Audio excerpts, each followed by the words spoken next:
Two Chairs No Waiting, episode number 424, Don Rickles.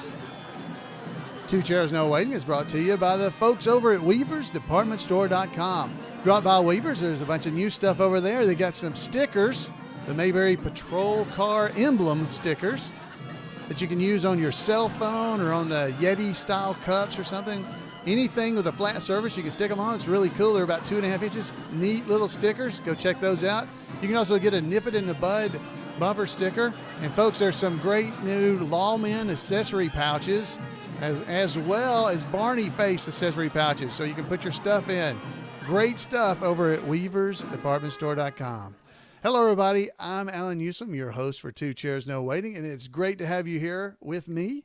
It's always fun to spend some time in Mayberry. And the executive producer of tonight's show, I didn't say, I should have, for episode number 424 is Johnny Frassrand.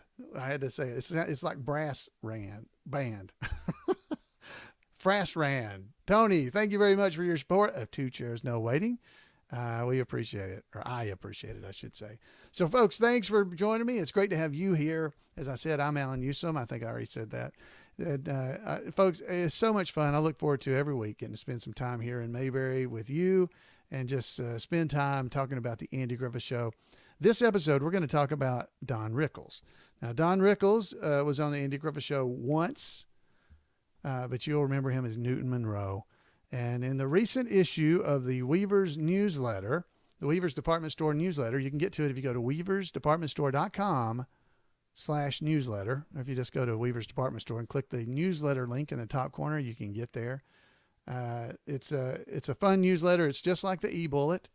It's written by Jim Clark. He takes care of the writing, all the information there that goes into Weavers. So it comes out every other month, and the bullet comes out, the e-bullet, I should say, comes out the alternating months.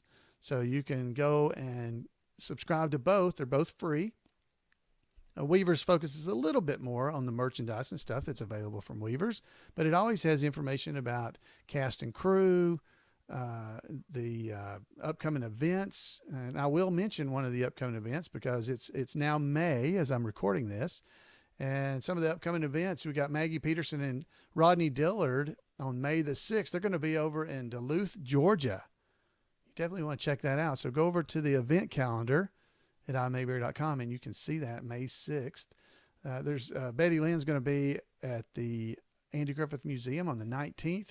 And then on the 19th as well, the 19th through the 21st, Mayberry in the Midwest in Danville, Indiana. If you have not been to this event, I definitely encourage you to come.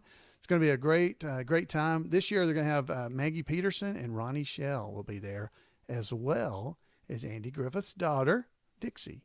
A bunch of the Mayberry tribute artists will be there. It's going to be a lot of fun.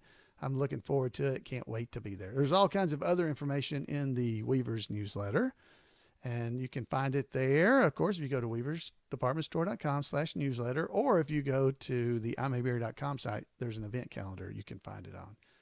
So that's the kind of stuff you'll find in the Weavers newsletter, just like in the e-bullet. There's news of cast and crew, talking about the different actors and actresses that were on the show and what they've been up to and where they're headed.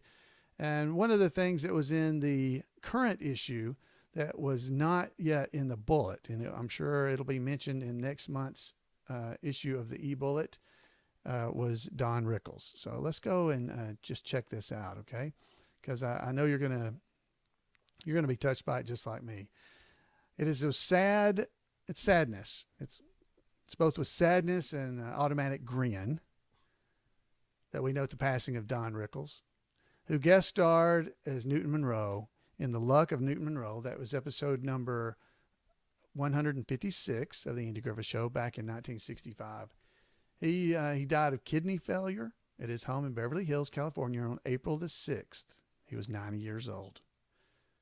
There's a bunch of superb tributes from friends and peers online. If you'd like to read those, there's a link in the Weavers newsletter. You can go and read it, and I'll put it in our show notes for this episode. A link to some of the articles, one in particular from the New York Times. You'll be able to go and check it out. In contrast to his famous insults of his stand-up act, Don Rickles was universally known as one of the nicest, kindest, and most beloved people in the entertainment industry, or anywhere else for that matter. That Bob Newhart was his best show business friend speaks volumes. Another great friend was the late Aaron Rubin, who created CPO Sharkey, which starred Don Rickles as Chief Petty Officer Otto Starkey in 37 episodes from 1976 to 1978. I love that show. I used to watch that all the time. Those who didn't notice the twinkle in Don's eye as he delivered his famous insults may not have enjoyed his humor as much as those who saw the qualities that earned him the nickname Mr. Warmth, a moniker that was both sarcastic and true. As with his Newton Monroe, most of us just couldn't help but like Don Rickles, whether on or off stage. Who among us doesn't immediately smile and feel exuberant of the exuberance of Newton when he discovers that he's a painter? I'm a painter. I'm elped. A whole new generation have grown up loving the voice that Don Rickles gave to Mr. Potato Head in the animated Toy Story movies. An elped life indeed, Mr. Rickles. Thanks for all the laughs, you hockey puck, you. So that was a little tribute that Jim Clark did in the Weaver's newsletter. I'm sure there'll be a similar write-up, maybe the exact same write-up in the e-bullet that's coming up then in May this month. Anyway, this is something I definitely encourage you. If you don't get the e-bullet, make sure you subscribe to it. I would also, if you really enjoy reading on these things, is make sure you get the Weaver's newsletter, because it's always a lot of fun to just check in and keep up and catch up with what's going on in and around Mayberry, and you'll get to see some of the stuff that you get to see it a little early, because if it's as I said, it's alternating months, and as things come out, you'll get to see them in the Weaver's newsletter versus the e-bullet. Let me give you just a couple of little bit of cast and crew news things, because this is kind of interesting as well. This is in the newsletter as well. Ron Howard has landed a deal to produce and direct a film adaptation of Hillbilly Elegy. It's DJ Vance's best-selling memoir about growing up in Appalachia. This might be a lot of fun. Kind of be like the Darlings, perhaps. Sources at Fife Realty tell us that Ron has another of his homes on the market. So if anybody out there needs to get one, this time his apartment in the El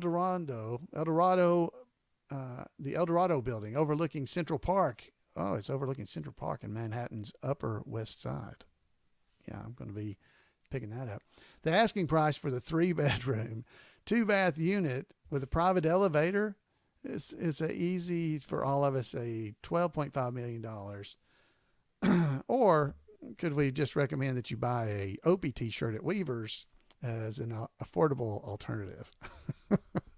That's awesome. I love that. Ron and his partner at Imagine, Brian Grazier, were featured speakers at Variety's annual entertainment marketing conference in Beverly Hills last month.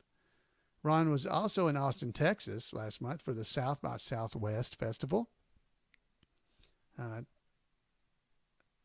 Top on his agenda these days is talking about Genius. Now, that's a new series that Ron and Imagine are producing for the National Geographic Channel. The first season began just last week, April 25th, 2017, as we talk here. And Ron made a cameo appearance of himself as part of a pivotal storyline on the final episode of NBC's new series, This Is Us, that aired in March. So there's a little information. So then there's more information here about the other cast members. Betty Lynn celebrated St. Patrick's Day by greeting fans at the Andy Griffith Museum. The Dillards are having taking care of their own bookings. So if you'd like to book the Dillards, Rodney Dillard and related his Mayberry moment stuff, contact them. You can find out the information here in the newsletter. And Leroy McNeese was on a mission trip to Guatemala back in March. As you can imagine, he brought along his singer instruments and bluegrass gospel stuff as part of the mission. So then he also showed up back in October, we believe it was. Leroy and Sheldon Glome, that was Arnold Bailey, Opie's buddy. They got together in Colorado Springs for a chapter meeting of the Colorado Fishing Hole Whistlers. So they got together. Thanks to Mark for sending in the picture, Mark Inger. Folks, anyway, there's all kinds of cool stuff in there that I think you would enjoy in the newsletter. All right, so I've got a poem, and I'm not a good poem reader, but I thought this was a really nice poem. So I'm going to get us a little bit of background music, and I think this would be fitting to be maybe, I don't know, something kind of slow and easy, perhaps. Let's see here what I want to play. I don't think If I Had a Chicken would be good. But I want to sing. This is a poem written by, this is by Al Becker. Al Becker. Now that's a character on the show, isn't it? So maybe he just goes by Al Becker. But let's get our background music going. There we go. This is perfect. So here's a poem by Al Becker. It's called If I Met. If I met Andy Griffith, I'd shake his hand and thank him as would any dedicated Andy Griffith Show fan. Because with Ron Howard as his son, there wasn't a better father than the man with no gun. If I saw Don Knotts, I'd greet him if I could and politely ask him to harmonize with me on a chorus of Church in the Wildwood.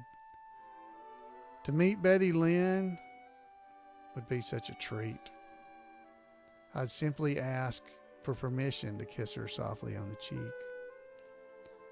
When greeting Maggie Peterson, I admit I'd be shy, but I'd ask to sing Slimy River Bottom so she could give me a slow wink and hear her say, "Nah, that makes me cry." I'd address Howard Morris with the greatest of ease. I'd tell him funny stories just to hear that Ernest T, he. Approaching George Lindsay, I'd say, "Hey, Goob." And he'd probably stay in character and say, "Let's give your old junker a lube." To say hello to grinning Jim Neighbors would be such a thrill. We exchange salutes, you know, the usual deal.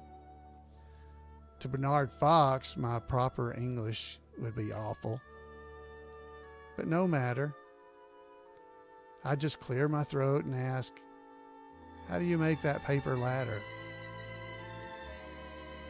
I'd be timid meeting Buddy Ebsen. My throat would have a lump. I'd have to try twice to ask, "Can you really hear a fish jump?" And wouldn't it be funny on meeting Clint Howard in this wonderful place if he were to quietly approach me and push a peanut butter and jelly sandwich towards my face? I think of those that are gone. Just to have spent some time with Jack Dotson, Burt Miller, Burt Munson, Denver Pyle, and Hal Smith. And I haven't forgotten the talented Jack Prince, Anita Corso, Francis Bavier, and Joanna Moore. And to have sat with Howard McNear and chatted would have brought chuckles, made my spirit soar. Sometimes I wonder why I get so lonesome at night. when the day is over and the sun is out of sight. For the best company I keep my Andy Griffith Show near, and echoes of these fine Mayberry folks, they always remain clear. That's Al Becker. Great job, Al. Now this was a poem that he had written back in 2001. It's another little gem I dug up as I was looking around for things to share with you guys. I hope you enjoyed that. I love that poem. So great job, Al. And thanks for letting me play it here. So speaking of that, last week's episode, as you may or may not recall, was about, it was about the return to Mayberry and a letter that I had forgotten about. So I hope you guys had a chance to listen to the last episode of Two Chairs, No Waiting. One person did have time, and they took some time to contact me by voicemail, which is kind of unusual. I wasn't really expected that, but it was related to episode number 423 of Return to Mayberry Update was the name of it. And this is the voicemail that I got. Let me start that where you can hear it. This is the voicemail, because this is an important one. Are you ready? Here we go. Hey, it's just me, Ernest T. And I got to tell you something, Mr. Newsom. I am none too pleased with you. You had that letter from Harvey Bullock, and you sat on it like Mr. Kelsey's fattest hen. There could have been something in that for old Ernest T. We could have made me another program, and then my sweet Romita would have just loved me even more. She would have come running faster than a jackrabbit with his tail on fire. If I was there right now, I'd be throwing a rock through your studio window. And I hope I'm making myself clear, because I done chewed my cabbage twice. Anyway, I'm going to serenade you.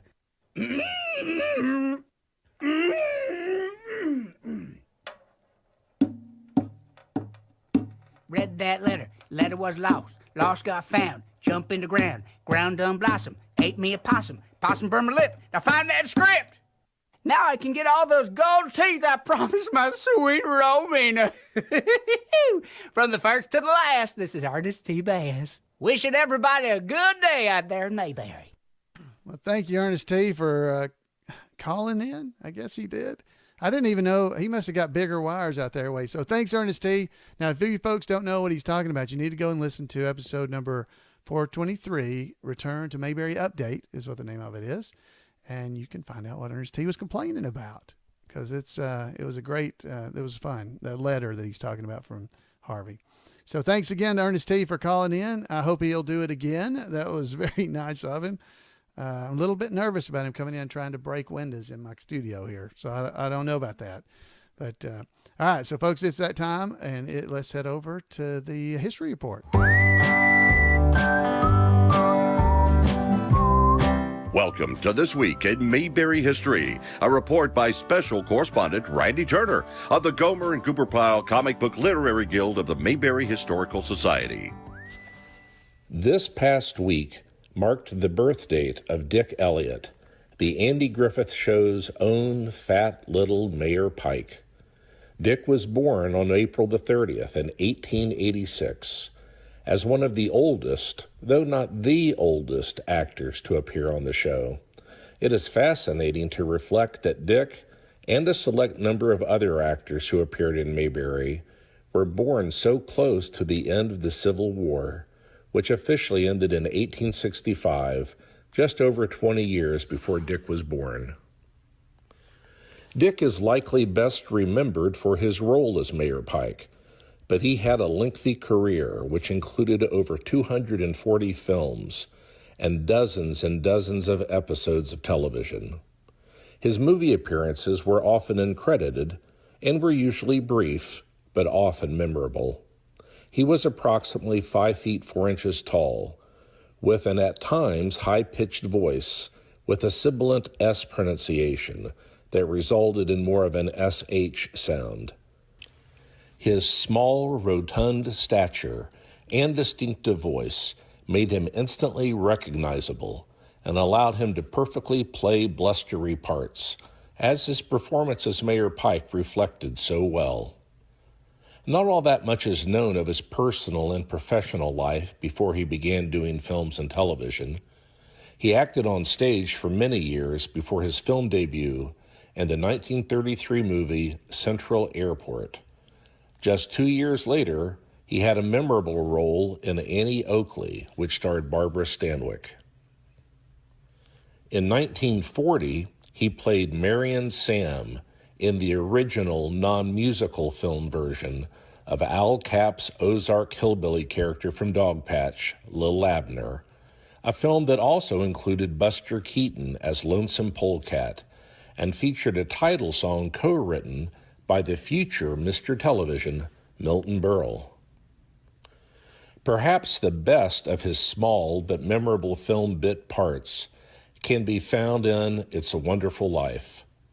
Watching Jimmy Stewart as George Bailey hem and haw when alone with Donna Reed's character, Dick asked, "Why don't you kiss her instead of talking her to death?" After George Bailey asked, "You want me to kiss her, huh?" Dick responded, "Youth is wasted on the wrong people." Dick broke into television with a recurring role from 1950 to 1951 in Dick Tracy as Officer Murphy. TV was a new outlet that embraced his character, and he appeared in well over 100 series, including the TV version of one of his earliest films, Annie Oakley. He appeared in several episodes of Adventures of Superman and played the recurring character Stanley in December Bride. He also played Santa Claus on the Christmas episodes of the Jimmy Durante, Red Skelton, and Jack Benny shows. But as I said, he is best remembered as Mayor Pike, a character that appeared in 11 episodes in Season 1 and the first half of Season 2. Sadly, Dick died on December the 22nd, 1961, 1 month exactly before the airing of The Manicurist. Dick's death made the introduction of the ever-irksome Mayor Stoner necessary. That's it for this week. As always, thanks for listening, and remember to take Andy's advice and go out there and act like somebody. All right. Well, thank you, Randy. And again, as I tell you every week, if you want to make sure you don't miss it, Randy does a Today in Mayberry History. He does it every day. He has been doing it all of 2017. If you'd like to make sure you don't miss one, you can go and sign up to his email if you go to turnersgrade@gmail.com, and he will email you a link to his post every day. So thank you, Randy. It's always great to hear his reports.